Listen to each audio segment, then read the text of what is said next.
Hi, live. Hi. Let's see about the shot. That looks all right.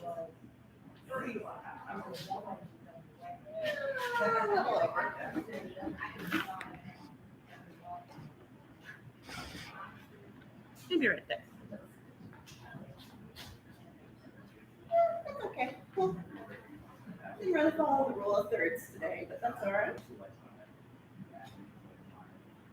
Cool. Hi.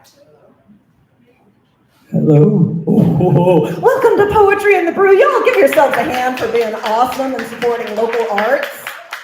And guess what? Not so local arts too, because we have our feature Jeff Cottrill in the house, all the way from Toronto, Canada. Welcome, Jeff. Woo!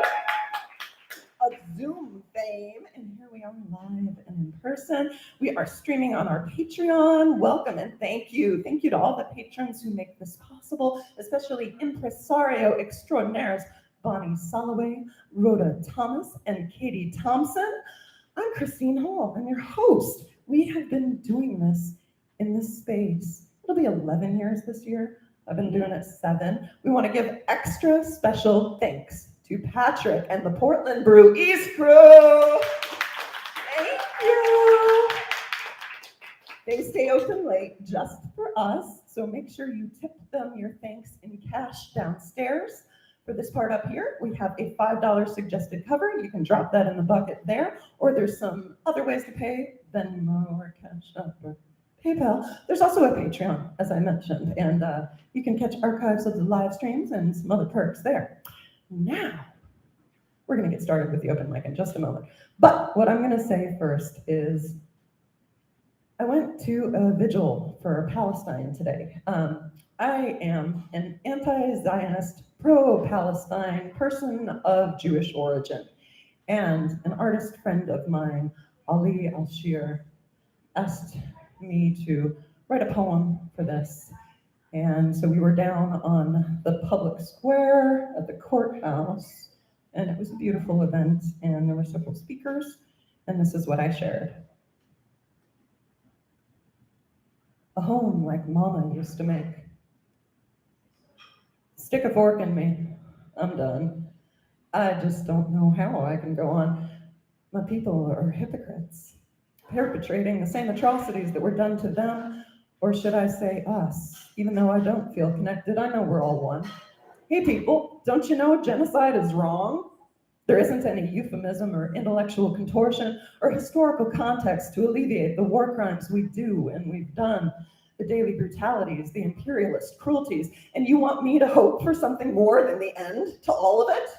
For Zion? For the Holy War? For Homeland? For crusades? For Armageddon? For legislation? For lobbyists? For funding? For bigger, better weapons? For families undisturbed in their homes? For Gaza? For the West Bank? For the World Bank? For the illumination of secret power plays playing out on the world stage? For the babies crying? For the parents mourning? For the siblings separated? For silver linings? For miracles? For divine intervention? I'm done, but you're not done until you've undone everyone who doesn't fit your narrow definition for inclusion as person, sovereign nation, deserving of everything you might want for yourselves: a homeland, peace and security, a family, community, to do unto one another as you'd have done, not what's been done and done for time in memoriam. Pass the buck on and on and on. Lay the laurels on the ground. Stream the refugees. Dehumanize everybody who doesn't fit your mold. The box you hold. The box you stole. Grabby, gimme, mine first mentality. No witnesses. Leave no witnesses in this place. Leave only your disgrace. How you deface the sacred space. Hallowed ground. The earth our home. This land you claim indigenous. This book you claim provenance. This cheek you won't turn it. This eye, I won't give it. Unseeing, hand in hand, we traipse into the promised land. Tale as old as time, neatly encoded in our nursery rhymes. Propaganda for the government, for the love of the bully pulpit, for getting in the last hit. Why do I insist on speaking in rhyme when there is no reasonable reason? I'm sorry I don't have the time to subvert my instincts or rework natural inclinations. I'm sorry our evolution isn't in real time. I'm just trying to keep up with these lines, drawn in the sands of time, so far out of line, line of fire, off the front lines, out of some desire to preserve life. Heard if we don't, we might die. Heard critical thought and independent observation is suspect. I heard a blast, and then nothing. Not even a song, a requiem for humanity, laid on the altar of possibility, held up in contrast to what's done is done. Every parcel you snatch, you say you've won, but you have yet to see the judge. Are we talking about the International Court of Public Opinion? Tribunal reckoning to shake things up? Another culture swap? Counter that, swap meet, fair trade, appropriate, colonize, legislate, fund the mass graves. There, it's done. You've killed everybody. Are you done? Why don't you make more babies to populate and play and fight for their birthright to square one? Now we're done. Back to where we've begun.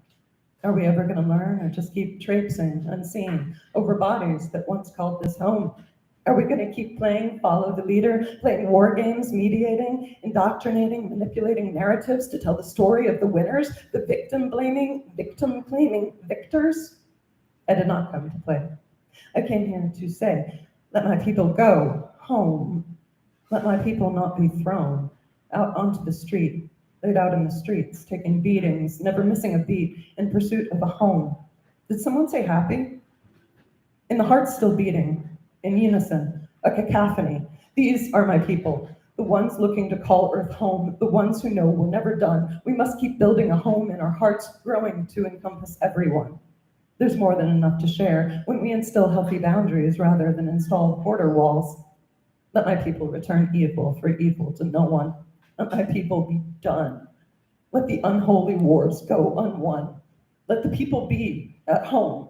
Remind them it is a state of mind, not a political state, a state of being, unmolested, impenetrable. The home is a castle, the body is a temple, the sanctity of life immutable. If you have to kill someone to get it, it isn't worth it. Is it too much to ask of one another? So ask me if I'm done, but not while I'm living. And answer me this, is it too much to ask with all of our hearts to make a home?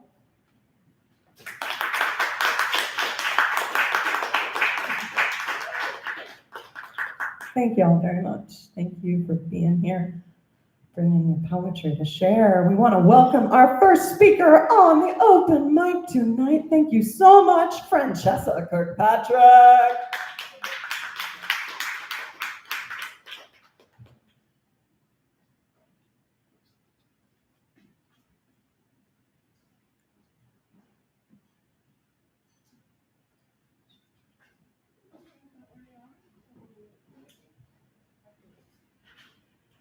Hello, poetry people. I'm so thankful to be here tonight because in support of our main person tonight would be Jeff, and it's always good to have poets coming to visit us, as well as being here listening to us live, and everything that we get to do as far as writing means a lot to everyone, touches our souls. So I had the experience of being an extra on Nashville, which you are visiting us. But this was my experience being an extra and something that I wrote about it. We are extras. Early in the morning, we line up for paperwork. Someone at the desk asks our names and for our ID. We choose a seat to be next to our friends. The tables are long and the chairs are tight. We catch glimpses of actors on the set. The stars of the show are on stage. We stand until our feet hurt. Those boots were not even in the shot. We line up at the door of the porta potties, our bladders about to burst, people around us are smoking up the outside air. We are called to eat at the craft food tables. We make funny shapes with our snacks. We change our outfits for a new scene. Wardrobe just won't stop checking our clothes and makeup. We're filming another episode? There's no talking because this is an important take. Finally, we are wrapped. Say goodbye.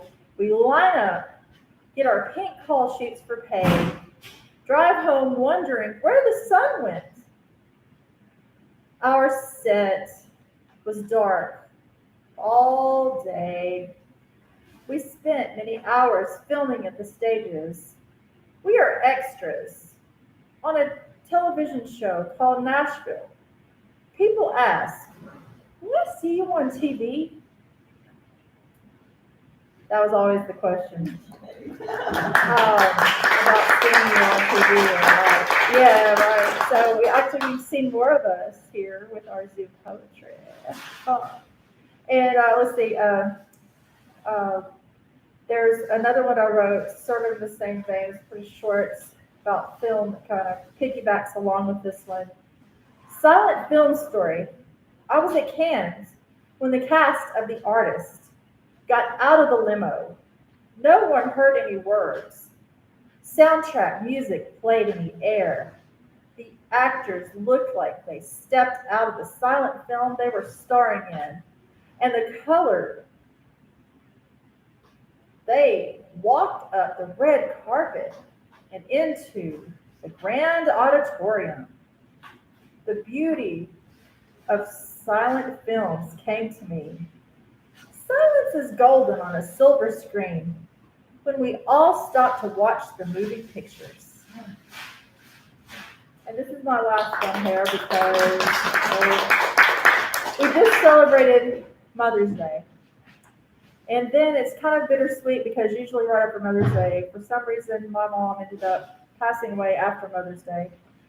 And she always wondered, because Father's Day's coming up, but she never knew her father. So here is the thing to her, because tomorrow would be 4 years that she has passed. And she finally told me after so many years, "You need to keep writing," because before she would never read my work.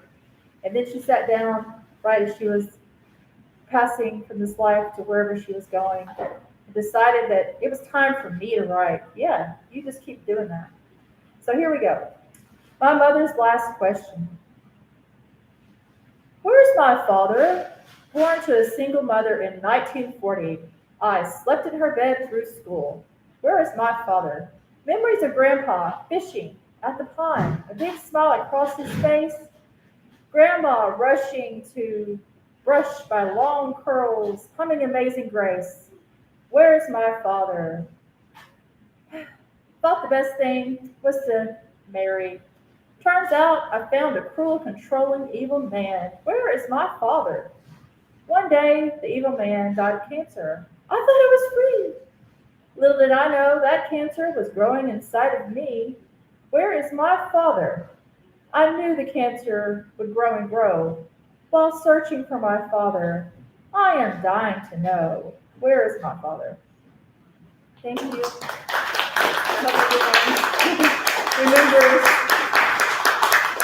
even if parents weren't always what they were cracked up to be or even there, just remember that they were there to do it. Thank you.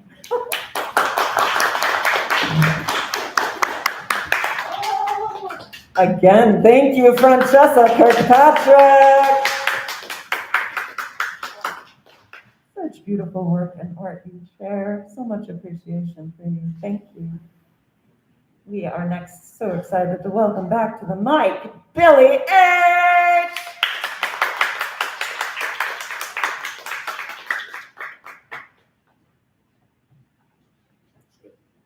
Two quick things.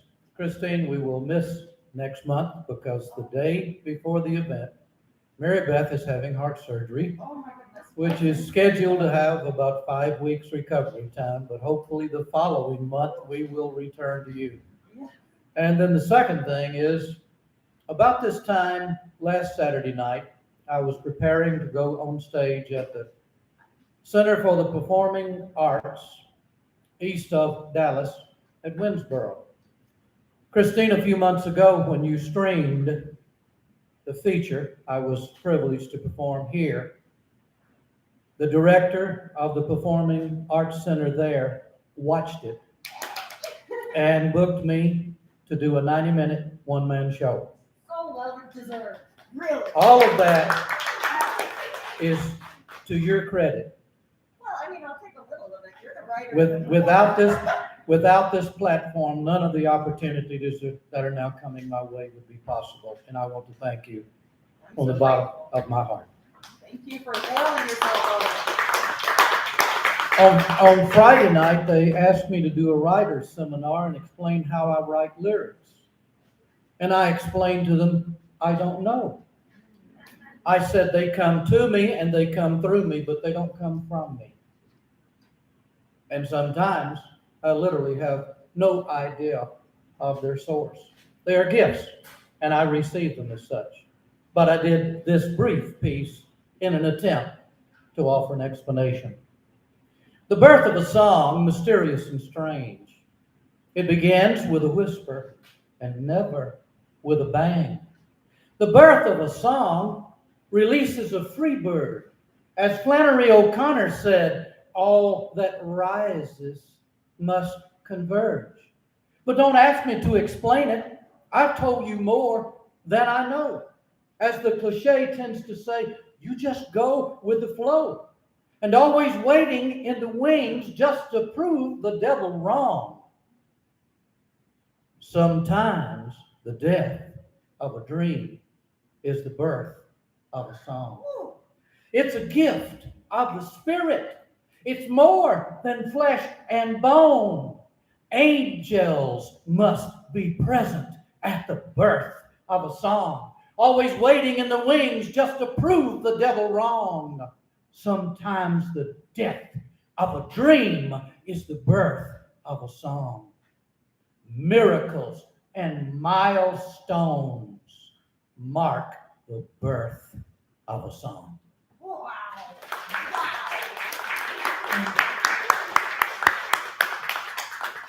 Miracles and milestones mark the birth of a song. Thank you, Billy H.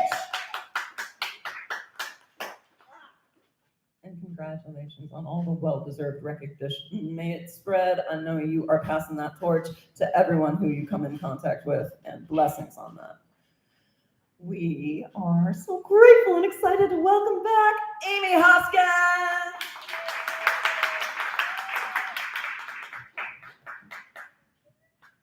Thank you. I'm a little quieter than everybody else. Thank you. I have a couple here. This first one's called In Color. I'm running through the blank canvas, spilling colors. If a crown of thorn exists, what is mine of Gothic metal? Lost day of lost handwritten sticky notes. All other things fall away. How do you write beautiful poetry about your mother, seemingly so easily? Living in the shadow of your alcoholic mother, gregarious, fabulous. You write divine words about your relationships. I'm envious. In a drawing of my mother and me from when I was little, I drew her features just fine, but no face at all for me. Her hyper-aware worry and critical systems shaped us all growing up to robotic edifices of to what we could have been until now. And maybe that was just me. Listening to David Bowie's Last Dance tracks, now that he's gone, they pulse on. Let me fly, let me fly. The bitter gray sky reminds me of watching for storms growing up, the horizon splitting into ground, hot yellow band below a straight line of charcoal. That's when we turned on a meteorologist while we took cover in the house, away from windows. Sometimes while the tornado sirens shrilled, we'd say, well, I don't see it, I don't hear it yet, going about our day like it was nothing. Tornadoes were so frequent, we learned not to live in fear. The color flashes are deep like dreams. They knock me off balance, but I hang in there till they're through. The cardinal is happy singing in the garden. It's hard to trust anyone. I trust the birds, nature beings. I know things no child should know. How do I tell you of my dark sisters without fully knowing the night? They live among fractured, war-torn buildings, lost in the deepest south of me, waiting to be me again in spurts of my identity, pieces of me, fragments that crave positive experiences but don't know how to relax no matter where I am. That being said, I'm a Buddhist raised Presbyterian. I do my best to be calm, ride the storm waves like many colored butterflies and birds do. They reappear after the rain, only to sing sweetly in their foreign languages.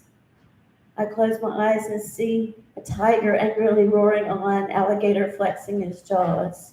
Somehow deep down, I'm reading wild animals. Learn to fragment, repress, be up when we're all down. Even now, all these pieces come in and color just like real life, just like war never ended, just like real time. Real movies I shouldn't have to watch, but you all did what all you did to break my spirit. We stand among the rubble, shattered windows for eyes, say to you, no more war. The first one. Have one more.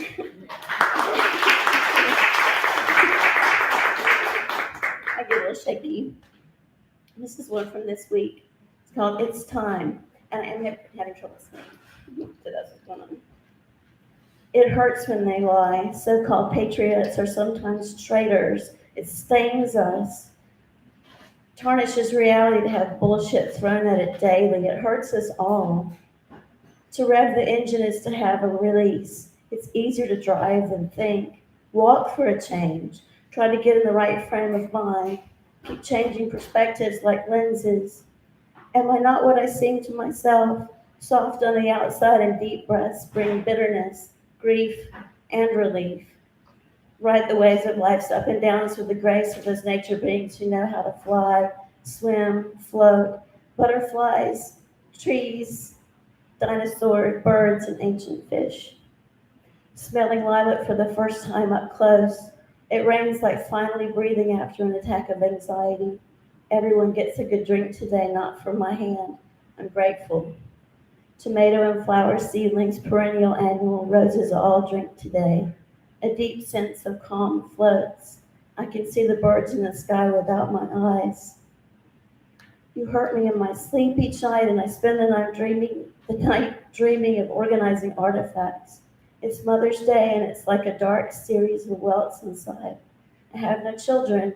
I'm a mother to you, to my friends, to flowers, plants, dogs. I'm charging your offering potions with new arcade fire. Happy Mother's Day. We are not vessels to give birth to a domestic baby supply. What does that even mean? You leave the doors unlocked like in the old days. You're a millennial expressing ancient ways. It hurts when they come after us, body, mind, and soul. We fight. We have been fighting an ancient war all this time. It's time and time to end the arms race, class race, race, battle of the sexes. Flip the concrete mind for the organic. Make a juicy offer, they said. How about our very lives? Thelonious Monk creates the new April in Paris. It's like Christmas during the war.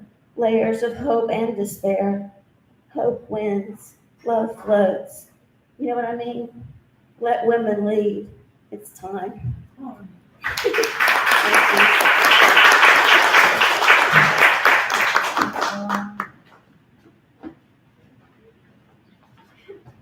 Let's hear it again for Amy Hoskins. Thank you.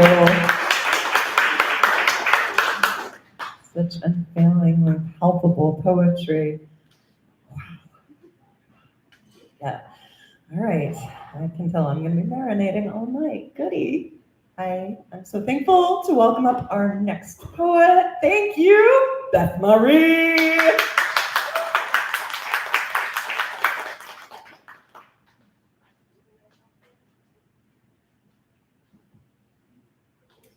Yeah, that is pretty close. Good evening, beautiful people. Thank you for being one of the highlights of all of my months. And thank you, Chris. I feel like everyone sometime in their life should be announced by Christine because it just makes you feel like you're amazing, right? And like it's genuine. We love you. And so are you.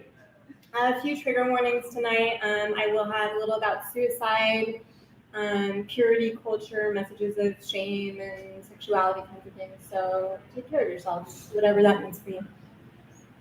This first poem is called Wait. I did what they told me. I waited for covenant, for years, for faith, for you. I did what they told me. I covered my skin, my eyes, my human desires. I felt what they told me to feel, saw what they told me to see, believed what they told me to believe.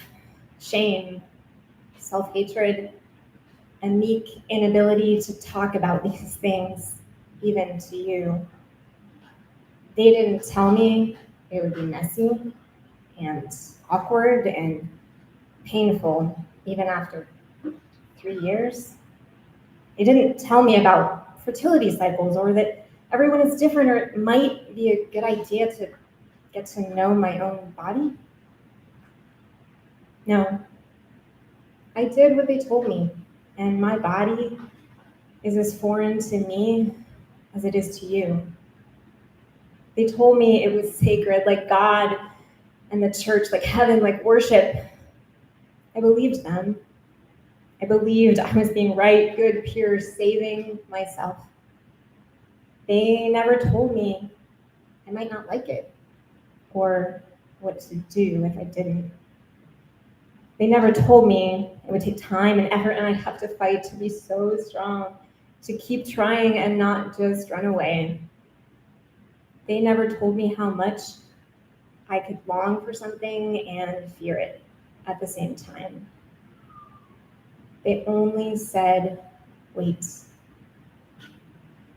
I'm still waiting.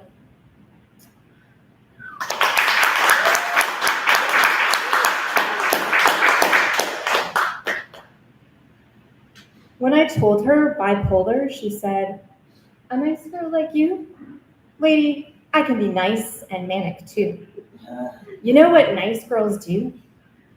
Turn their anger inside, disengage, let it rage. It's too easy to hide, which is precisely why so many nice girls commit suicide.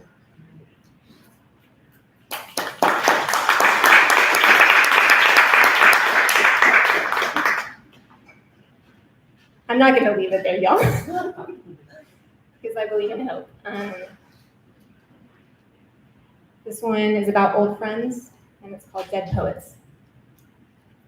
I can't remember if you drink alcohol or tea or coffee or anything except for chai. I don't know how you wear your hair these days or exactly what it is you do at work. But I can hear your voice reading from a stolen volume, your face in shadow at the edge of the flashlight beam. I know something unnameable that makes your heart sing. I will look for you at Rembrandt's and see your wild curls on the head of a stranger. I will always come back to you and find you like me, worn out by time, yet still the same untamable soul. Somehow, you and I, we are still alive in the middle of 1,000 graves.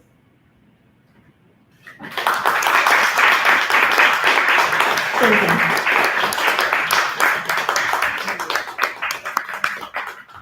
We'll keep it going for Beth Marie's stunning, spectacular, heart-wrenching, and gorgeous. Oh, yeah, I believe the catalyst for hope is exercising our demons rather than letting them fester inside. Thank you so much for participating in that. And Please welcome back, hooray, hooray, Brandon Long.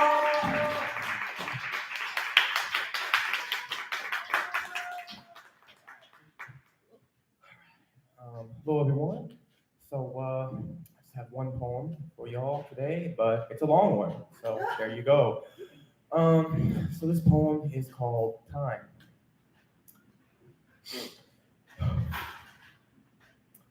Pardon me, but do you have the time? Yes, but it's fleeting.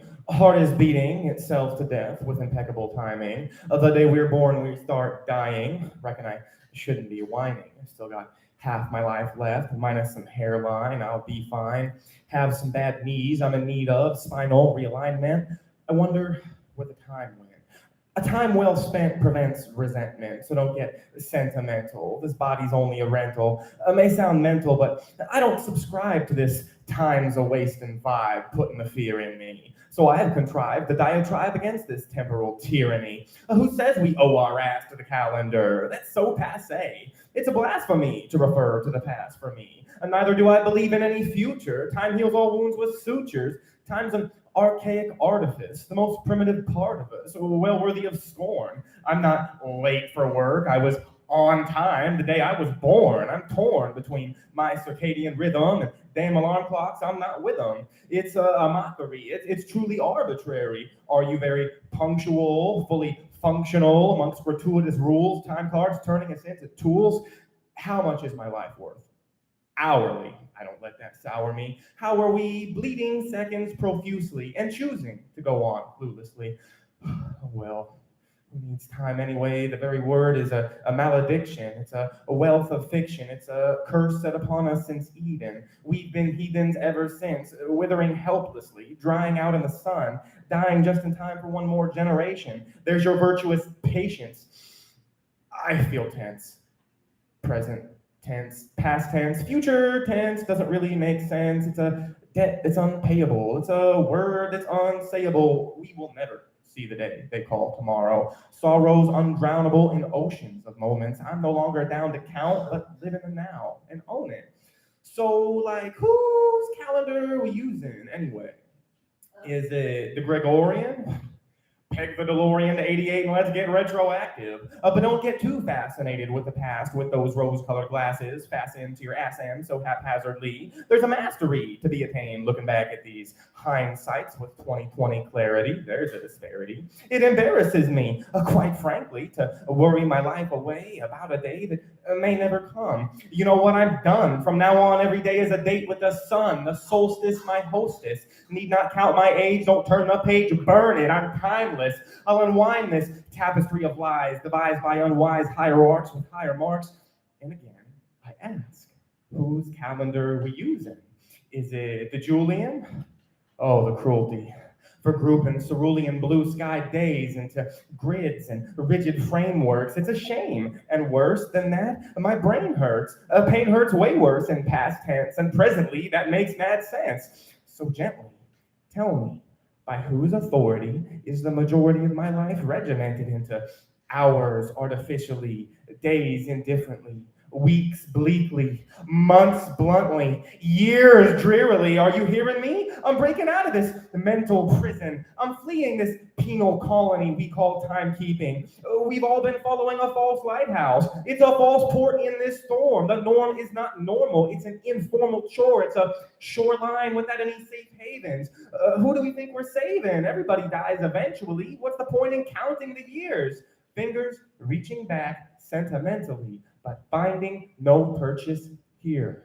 The 12-hour clock is a man-made time convention. Do I care to mention the equinox, water clocks, flocks going south for the winter? The horizon's always hungry for dinner, devouring the sun to end another day, flowering a white moon blossom, beckoning unto possums and raccoons, and none too soon, and all without a clock to chime in, because they got perfect timing, because time is not incremental. It needs no units, neither imperial nor metric. It's hectic to expect this from us. It's unnatural and a hassle. It's an unbearable yoke upon us, and it will surely forever haunt us.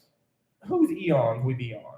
I mean, whose millennia? There's plenty of room for interpretation. Can you understand my perturbation? To whose centuries do we bend our knees? Why must life be chronological? I am forever in the noon of my life where shadows are impossible. I deny the twilight. I know no dawn nor any dusk at all. I object correctly and defy right.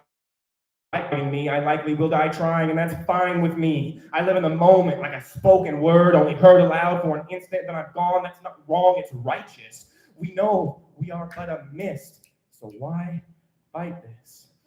So consider my plea, abandon your constraints, break free from a timely death and untimely life, and live for today, because it's the only day you ever really get.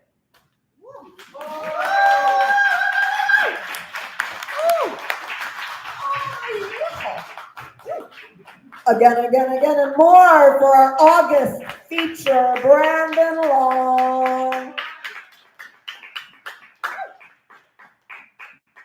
That one is gonna happen kind of concurrent with the Tomato Art Fest, and we do a haiku contest as part of that, so get the tomatoes stewing. If you would like a haiku workshop to help you along that way, Chanson Bird, who joins us for our online open mic the first Saturday of every month, is running some workshops through July on the second and fourth Sunday, I believe. It's on our blog, poetryandthebrew.wordpress.com. There's lots of other news there too. Local goings on, things to check out. If you got news, send it to me. Okay, we're on all the socials at Poetry and the Brew. Pretty easy to find. Oh my goodness, our next poet I haven't heard from in too long. Hey, it's just such a spectacular thing that you're here again. Can't wait to hear you, Zach C.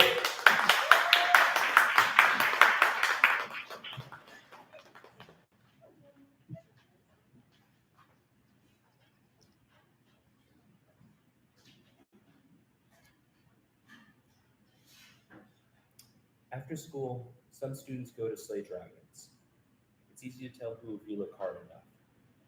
They're tired, you can see it in their eyes, up half the night stalking the beast through the mountains. No rest starting the second the bell rings, going straight through a portal to fairyland where the dragons are found. So next day they can barely keep their heads up. And their clothing might be stained, or their books damaged, or the homework undone, because how hard is it to keep track of things like that when you're dealing with a dragon? They carry too much in their backpacks or always ask for extra snacks because a bag of chips can mean life or death when you're out in the field. And I doubt there are any boxed lunches in Dragon Country. And it's so hard because they remember the dragons in school as well. They don't carry swords, just fists in their tongues, getting into fights, keeping their guard up, and always having to look strong. Because in their world, strength is what keeps you from being a dragon's lunch. Others are in their own little world, maybe grabbing books, maybe on their phones, maybe doodling, but probably desperately trying just for a moment not to think about dragons. Sometimes they yell, sometimes they play too much, and sometimes you don't know what to do with them. What do you do with a child that knows the sound of battle, the sight of death, the smell of blood? Because despite what every fiction story ever has told you, who sends a 12-year-old to slay a fucking dragon instead of letting them be a child? And some days you hate yourself because you don't know how to deal with dragon slayers, how to handle when they cuss around you or tune you out or put on a smile or even talk about horrible things as casually as if they were the weather. Or when they snarl and they bite and they stab with their words and their fists. For they're warriors first and children second. But you're desperate not to scream, not to roar, not to breathe fire because, well, in their eyes, you might just be something like a dragon. And when you do want to snarl back, they turn back into children again just for a moment. And you realize they don't dream of fairyland. They dream of here, where they have the chance to be children again.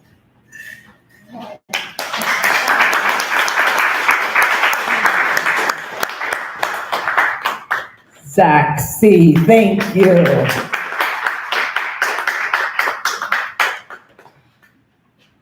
I love your heart. I love the heart you put in your poetry. Thank you so much. It's so moving, touching. It's fantastic to hear you again. Just coming. Oh, y'all. It's so good hearing from y'all. We're getting toward the end of the list, so I want to say, if there is anyone who hasn't spoken yet and would like to, please join it. We'd love to hear from you. And of course, we'll be back on the second Saturday of every month, and we have the feature coming up. I think you're excited about that too. But right now, we're welcoming back, thank you, Andrew Dillon.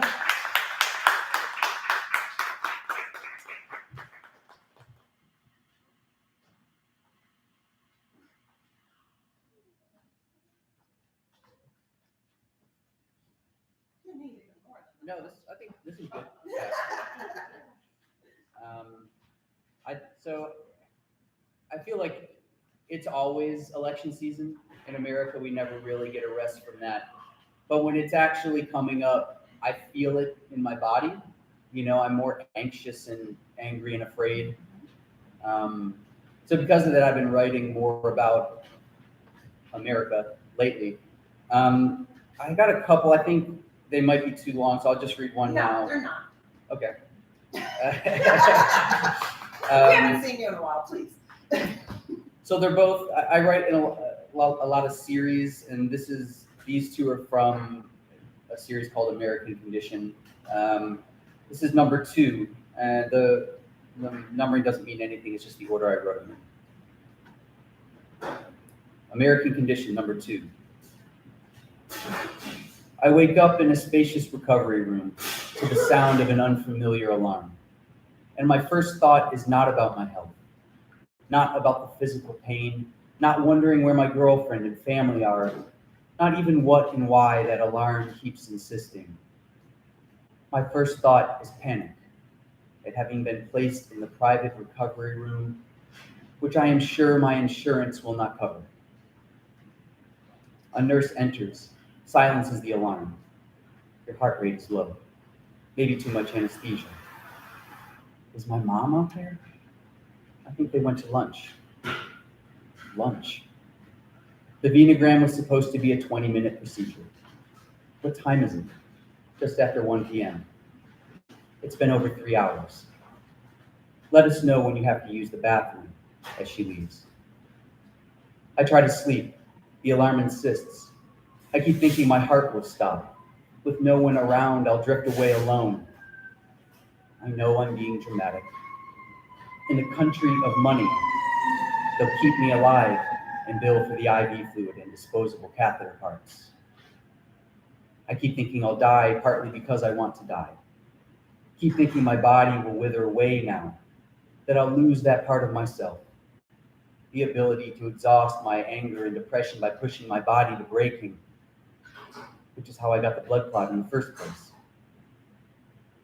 Before the procedure, I sharpened my skill in the great American pastime of medical self-advocacy, called insurance, hospitals, billing, customer service, physician groups, physician group billing, collection agencies, HR, more. Telephonic ring around the rosy, but I have to hold everyone's hand. Have to pee. Nurse brings a container shaped like an oil funnel. What she does not say is, there might be blood in your urine.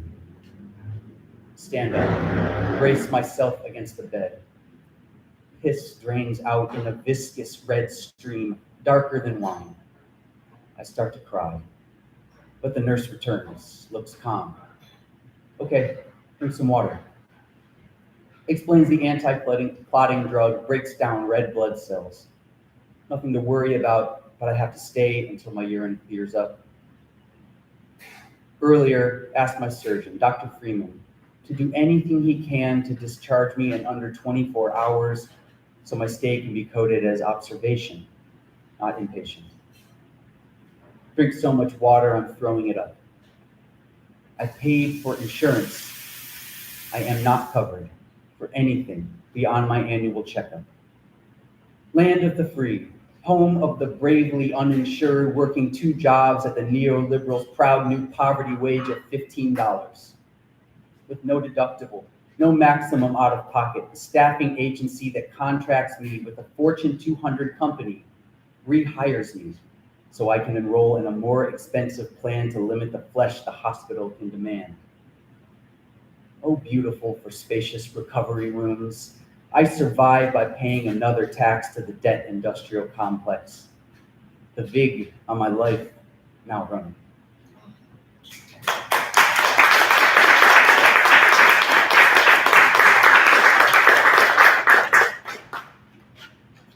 Okay, and so one more, this is American Condition number 3. Once we complained about the untended lots. Reed stalks rising taller than a tall man in the foreground of a small habitat. Perhaps hundreds of trees leveling the land in the distance, home to deer, raccoons, birds, and, we swore, visible among the buttery golden light of dusk, bobcats, sleek, soft-footed on the soft clover grown naturally in Tennessee. We imagined hiding within them rats, snakes, spiders fattened on the easy prey of crickets and grubs lulled in the gentle neighborhood lilt. And closer, at the street, the runoff ditch of dumping track, tires, chairs, televisions leaching rare metals into groundwater.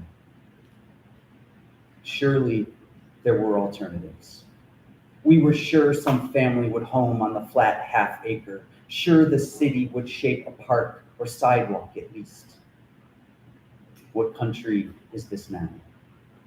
A millennia of life ground to sawdust in one working day by a Texas investor to pave the way for 2 units, skinny weeds, almost windowless and warped already, erected in 2 months with cheap siding and concrete. Facing south, we see they've spread like unchecked bamboo, choking out the local skyline. How does a city breathe, my God, without trees? These days, we gag on their pulp, grounded in this basin's wet bowl, thicker than pollen, caulked in the eaves, beading our windows, our lights. What is a city without trees?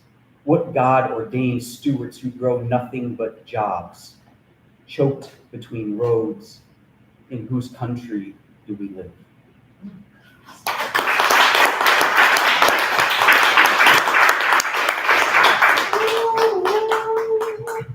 Oh, yes, Andrew Dillon. Thank you for saying what needs to be said and saying it as poetry, poignant and potent, powerful.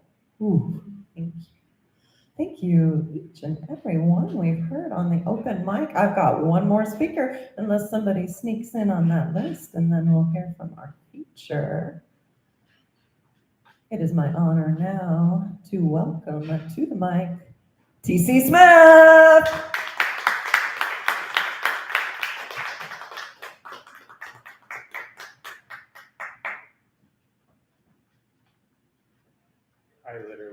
I literally just wrote this like just now. I don't know. It's all right, I think. Before I say it, I just want to say it's a weird time to be like alive, and I'm not sure I'm 100% on board with like this whole modern world shit. Yeah. But the only way is forward, right? And this poem, I wrote it because, like, you know, we all have that drive. Like, we're the ones who like know, right? We have the answers.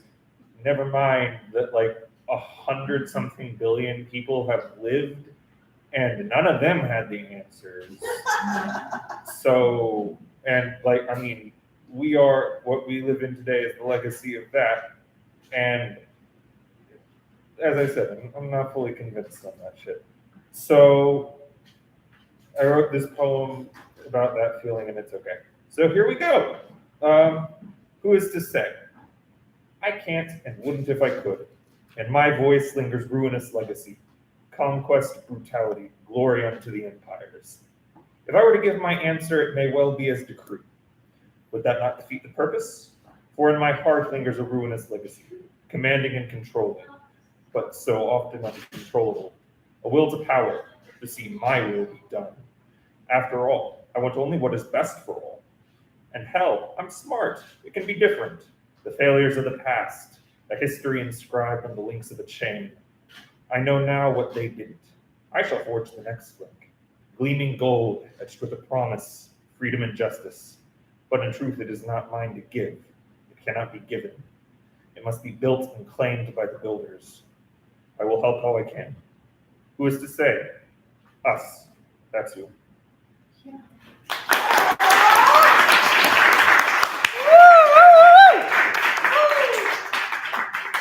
Let's give it up for my son, Tyler. Thank you.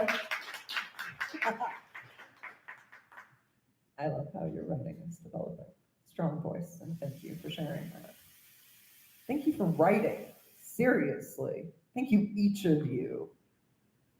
Scooping that shit out and spreading it out there and making these amazing forms with it. You fucking rock, each and every one of you. And those here to support and listen, thank you so much for that. I am super excited that we have another speaker on the mic tonight. Thank you and welcome. Perhaps it might be your first one on this mic. Oh, wow, what a treat for us. Thank you and welcome, Seth McKinney.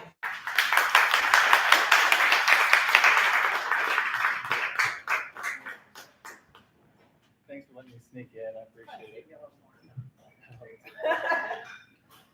This poem is basically just about trying to rediscover wonder and kind of that journey. It's called Archipelago.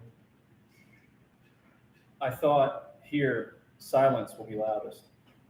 Wind will pierce the separation of spirit and bone. Light will shine through the swirling vapors of time-lost snow. Rack the lime that clings to my soul. Loose me with infant eyes, wizened heart upon creation. The silence was quiet. Beauty recognized neither me nor itself, declined to change me or itself. Unmoved by my journey, my tarrying, my semi-conscious supplication, uncaring if it was seen at all. Rock, free of ego and indifference, was content. I thought, like bird to pole, force unseen compelled me from hearth to nature's nave. So by fire and snow or open road, the dross would slip free and shining nature restored would form me anew. I thought wonder unveiled by claw and pulsation would shred indifference, rekindle my essence. In some consummate pause, scattered sparks would catch, and my fire would burn bright, hot, always. Instead, the mountain was tall, jagged, old. The wind was transient. The sky was overhead. I was me, straining at alpine vistas for transport, transcendence, frayed strands in the coil. I am on some beach, thirsty with salted toes. 1,000 islands and I anonymous. Waves of wonder wrap and stir me not. We are not one. I am not new. Even here, I am an unmarked passenger, awaiting the boat without papers or fare or berth beyond chance convenience, bound by the sand for the next island in the archipelago.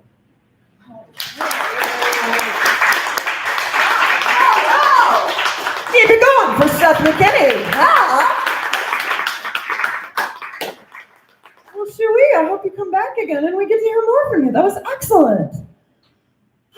Y'all. Okay, I want you to give yourselves one more round of applause. You're beautiful and wonderful. Oh my goodness. Letting the poetry flow.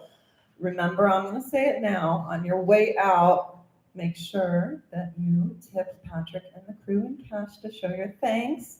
Maybe give them a little incentive to let us keep doing this. Also, if you are able to pay the suggested cover, we appreciate that so much. It helps cover the expenses and keep this going too. And, you know, I like to say this event is what you make it. So thank you for making it genuinely. And invite your friends. We love hearing new voices. We love our returning friends. And right now, we love our new in-person friends. Featured Jeff Cottrill came to us from Toronto, Canada. I'm going to tell you a little about him and then let him tell you a whole lot more. So Jeff Cottrill is a fiction writer, poet, journalist, and spoken word artist based in Toronto, Canada.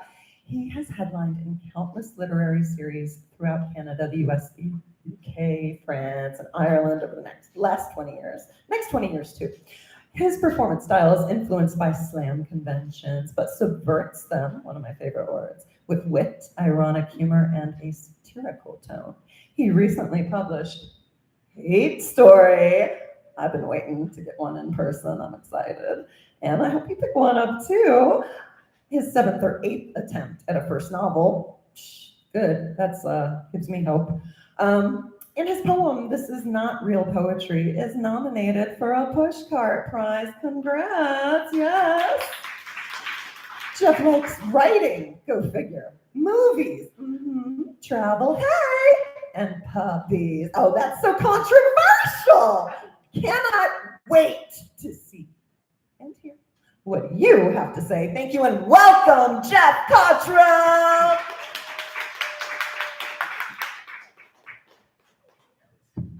yourself comfy. Okay. Oh, you're real good. I'm really good, yeah. 20 years plus. Killing it. Look, up in the sky! No, not the sky. In the coffee shop, sitting at the corner table, alone, scrolling down his cell phone, with 2 days' growth of beard and a milk stain on his pants. Is it a bird? Is it a plane? Is it a dog? Is it a waffle iron? Is it a shoe? No, it's Adequate Man. Adequate Man, faster than a speeding hamster, more powerful than a toddler, able to leap over a tall noodle in a single bound. Adequate Man. When trouble rears its head, does he ignore it? No! He stays home and reads about it on the internet. When faced with injustice, does he lie down? No! He sits and tells others on social media to do something. When people are needy, does he neglect them? No! He donates $5 to the cause if it's tax deductible. When trash needs to be taken out, when dishes need to be dry, when that dog needs to be walked, he does it. Whatever the crisis, whatever the threat, citizens know they can count on him for the bare minimum. Tremble before the powers of Adequate Man. His 20/20 vision, his average physical strength, his ability to melt steel with the help of welding equipment, his bachelor's degree in environmental studies, his office data entry job, the force of which has allowed him to pay off part of his student loan, his capability of viewing an entire Netflix series in one binge, his gift for devouring 6 pizza slices in one meal. Watch Adequate Man and you will believe a man can fly, provided that he makes the airport gate on time. Adequate Man and his loyal sidekick, Drinking Buddy. What a duo! Together they rid the world of craft beer and chicken wings while they bravely watch hockey and basketball on the pub TV. When Adequate Man battles against a tough trivia question, who steps in with the right answer every time? Drinking Buddy. And when Adequate Man faces another lonely Saturday evening, whom does he call on for help? Drinking Buddy, of course. With Drinking Buddy's 6-packs and Xbox games, both of them team up to save the night once more. Feel the wrath of the mortal enemies of Adequate Man. The landlord who keeps reminding him the rent is late. The neighborhood tabby cat who triggers his allergies. The cute, perky ex who just wants to be friends now. The messy, filthy apartment that still refuses to clean itself. And his ultimate nemesis, the Joker. Specifically, his old high school acquaintance, Bob, who now works in upper management at the same company. Still working in data entry, eh, Adequate Man? Don't let the high stress get to you. Oh, the laughter, the crazed, mocking laughter. One day, Bob, you will get yours. And so, citizens, the next time you need a hero who can help you rake your leaves, or give you a lift to the airport, or take money at the door at your next poetry event, you know whom to look for. Look, over there, smoking behind the 7-Eleven. Is it a bird? Is it a plane? Is it a no smoking sign on a plane? Is it a fidget spinner? Is it a chocolate teapot? Is it a ladle? Is it a bidet? Is it a jack-in-the-box? Is it a designer purse? Is it a tea cozy? Is it a tooth grill? Is it an egg slicer? Is it a toast rack? Is it a mattress tag that reads "Do not remove"? No, it's Adequate Man, the quintessential hero of our times. Thank you. In case you didn't figure it out, thank you. In case you didn't figure it out, that one was called Adequate Man. And I'll do one. I got some CDs here that I've been trying to get rid of for 7 years. So this is kind of an older piece from the CD, and it's called Dreamboat. And this is kind of the erotic portion of the set. So be prepared. Oh, Jeff. Oh. Every time you speak in that high, whiny little voice, it turns me on. Every time you forget to say thank you for my small, thoughtful gestures, it makes me feel hot. Every time you chew your food with your mouth open, it drives me crazy with raging, throbbing lust. Oh, Jeff, Every time you say rude, insensitive, inappropriate comments and then wonder why I'm not laughing, it gets me wet. Oh, Jeff, there's so much that I treasure about you. I love the way, holy fuck, how did I fuck this up? I love the way you can't take in more than 2 drinks without turning into a grumpy, sullen bore. I adore the gross, putrid way the skin on your hands crack in winter. I love that you're 48 years old and still have never made more than $48,000 a year.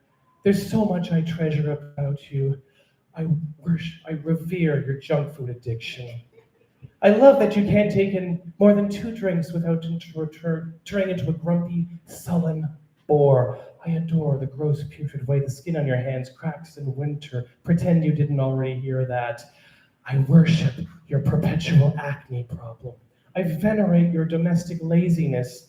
I cherish the childlike tantrums you throw when your computer freezes at work or when you miss the bus by seconds. I relish that creepy way you avoid eye contact during casual conversations, and that creepier way you force eye contact during serious ones. I dote on the way you complain constantly about everything wrong with your life while blaming everybody except yourself. I love knowing that you will never be a hero. I embrace the way you recite long, poorly edited prose monologues at public readings and have the gall to expect us to call it poetry. Please try to sell me your merch, Jeff. Keep shoving your books and CDs in front of me. Beg me to come to your shows. Assault me with relentless, spastic neediness. No matter what I say, keep hard selling me like Shelley Levine on speed. You have no idea how that hits my G-spot. I can't wait any longer, Jeff. Climb under these sheets with me and seduce me with meaningless pop culture quotations. I want to hear some Simpsons dialogue, Jeff. The more obnoxious, the better. I want you to recite some of Monty Python's worst sketches loudly in a gruesomely bad Cockney accent. I want to see that quizzical look you give whenever someone brings up any musical act post-1996. I want to watch you turn up your nose pompously and feign ignorance every time someone mentions sports. I want you to hold my body in those thin, untrained arms and rattle off pointless trivia that bears no relevance to anything in my life. Trivia about old French movies, Warner Brothers cartoons, Charles Dickens serials, Vonnegut novels, Beatles lyrics, Who albums, long-forgotten cola commercials from your childhood, Academy Award statistics, and, of course, the JFK assassination. What more could a worldly and discriminating woman want in a life partner? Why would I possibly want a man with a six-pack? Why would I settle for soul deconstructing sex with someone who works out? What would I want with a lawyer or an athlete or anyone who can play the guitar? What would I do with a man who listens to me, comforts me, believes in me, and makes me feel good? What use do I have for confidence, self-sacrifice, empathy, and a deep understanding of the female point of view? Why would I want a man with a level of emotional maturity higher than a 6-year-old's, or with social skills ranking above those of a mentally challenged monkey? Why, Jeff? Why would I wish for any of these things when I have you? Thank you. That was called Dreamboat. Thank you. If you want to hear that without me fucking it up, you can buy the CD for only $5. Here's another one. So throughout the centuries, from the ancient times to the Romantic era to modern day, a lot of poets have written poems to the moon. So that is a tradition that I wanted to join. So here is my special ode to the moon. Fuck you, moon! Seriously, go bugger yourself, crater face. Yeah. You think you're so cool and all with all your moon rocks? Dick. Oh, look at me, I'm the moon. I make people turn into werewolves. I make people go crazy when I turn full. I use my gravitational pull to cause tidal waves. Frank Sinatra sang songs about me. Michael Jackson did a dance named after me. I run circles around your crappy little planet, literally. I'm the moon baby and you ain't never setting foot on me, sucker. Oh yeah? Well, Go suck on a sucking piece of something, sucko. Stupid moon. How many astronauts have visited you lately, huh? How many, you pockmarked bastard? Been a while, hasn't it? As in a 49-year while. Why don't the astronauts like you anymore, Moon? What did you do to creep them out? Did you say something to offend them? Did they catch you doing it with their significant others? Why doesn't NASA ever call anymore, Moon? Maybe it's because you're, I don't know, a big jerk? You're not really made of cheese, but you are cheesy. Remember when Georges Méliès made that movie in which that spaceship hit you in the eye? Well, he should have used a bigger spaceship. One that would have wiped out your whole dumb, stupid face. Or he could have set up a nuclear bomb and blown you into a million billion moon bits. Except they didn't have nuclear energy back in 1902. Okay, scratch that one. Hey, Moon, you know the difference between you and your mom? There's only one man in the moon. Stop peeking in my window every night, you pervert. Somebody ought to moon you, Moon, you shiny pie-faced wanker. You think you're timeless, but you're just a phase.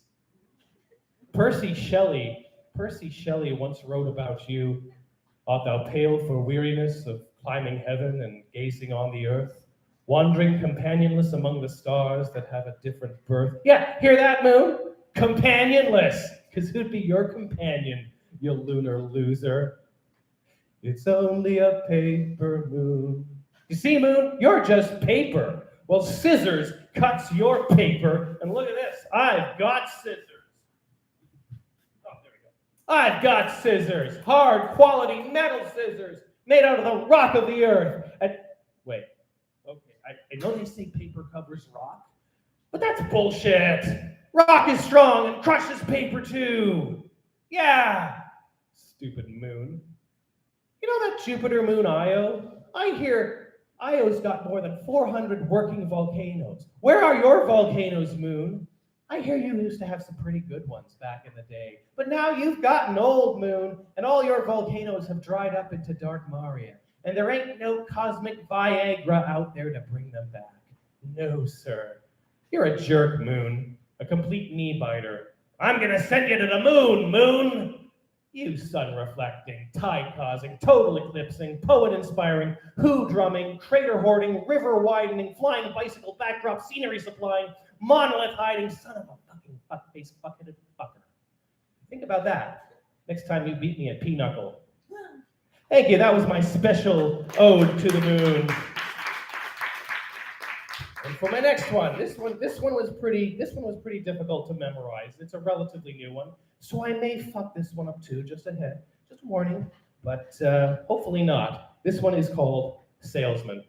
Good morning, Mr. Heath. So glad you could make time to see me today. You're one of my favorite customers. How's everything at Heath Widgets Inc.? Good. Selling a lot of widgets, bringing in the profits. I'd like to think we've been playing a big role in your success. How's your wife these days? Good. She's doing well. And that son of yours, how's he? Oh, he died 2 years ago in a freak road accident. That's terrible. So sorry for your loss. But let's get straight to the point. Kicknuts Industries always has the best interests of you and your business top of mind. I see that your Kicknuts contract is due for renewal, so I'd like to take a quick review of your account. I see you've been on the Kicknuts Silver program, which entitles you to receive 2 kicks in the nuts every business day for a full year. The annual price of the Silver program has increased to $799. It's our most popular program, so I'm going to go ahead and confirm your renewal right now. What's that? You don't want to renew the Silver program? You don't think it's justifying the costs? Listen, I get that you want to see monetary results right away, but I've told you the Kicknut solution doesn't work like that. It's not like buying widgets where you pay the money and you get the widget right in your hand.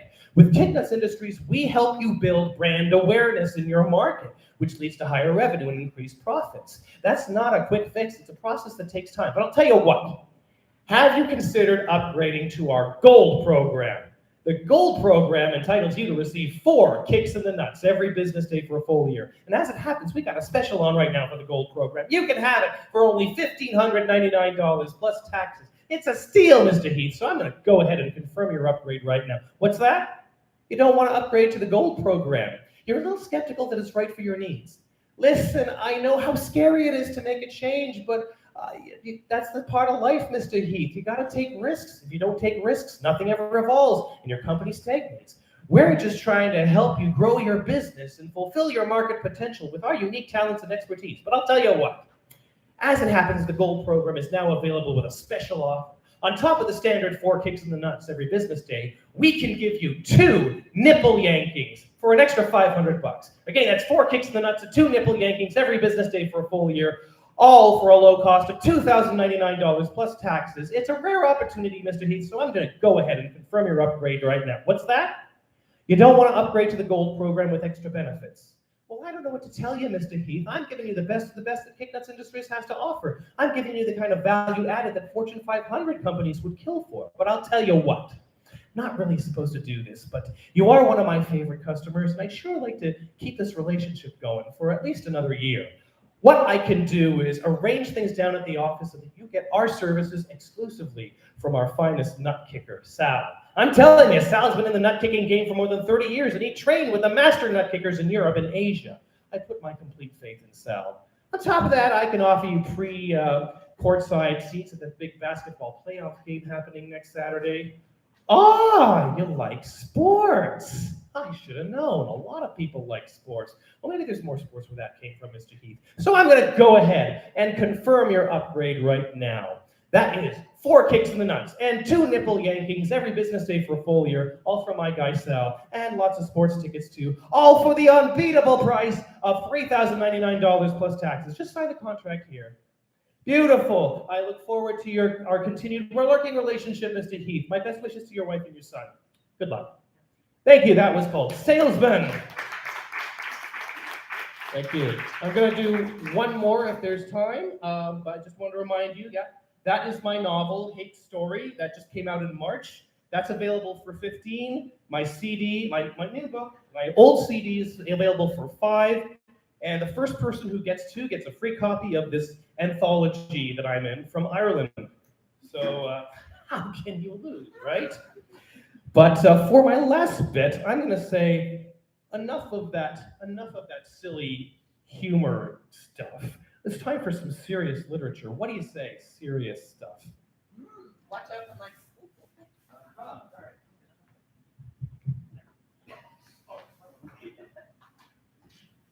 So, I would like us to bask in the immortal poetry of William Shakespeare. So, tonight, I give you an exclusive performance of William Shakespeare's Othello, Act 5, Scene 2. The role of Othello will be played by myself. The other role will be played by Mr. Froggy. Ladies and gentlemen, William Shakespeare's Othello.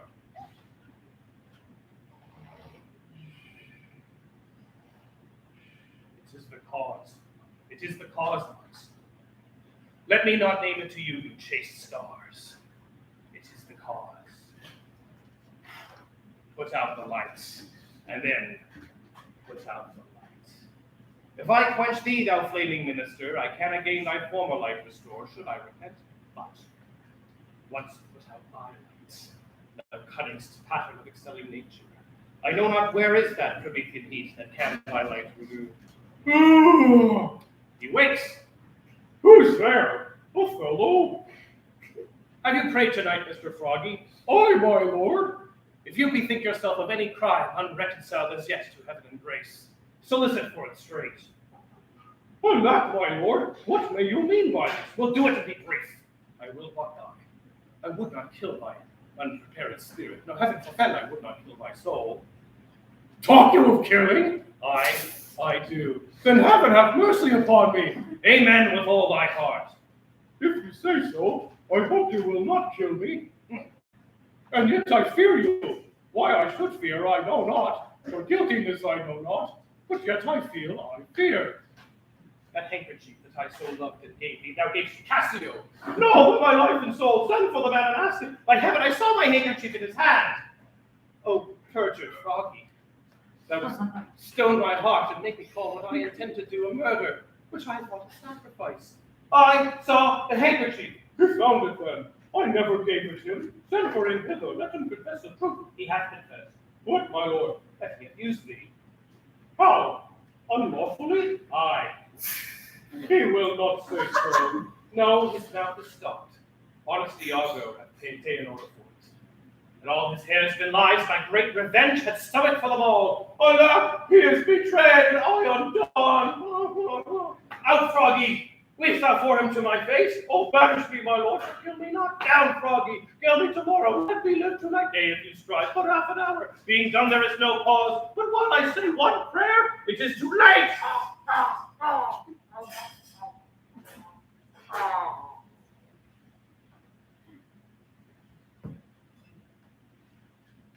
I pray you in your letters, when you shall these unlucky deeds relate, speak of me as I am, nothing extenuate, nor set down aught in malice.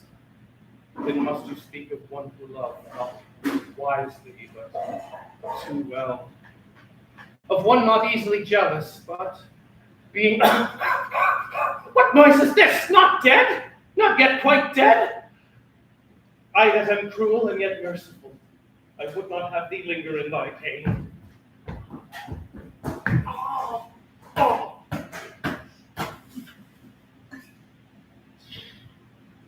That was our serious literary tragedy of Othello. Thank you. My name is Jeff. I hope you enjoyed. Have a happy.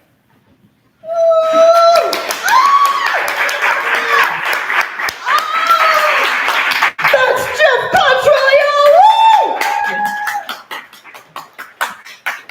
Oh, wow. What a grand and rollicking time, and certainly for us it was worth your trip. How about for you, Jeff? I think that was fun. Woo!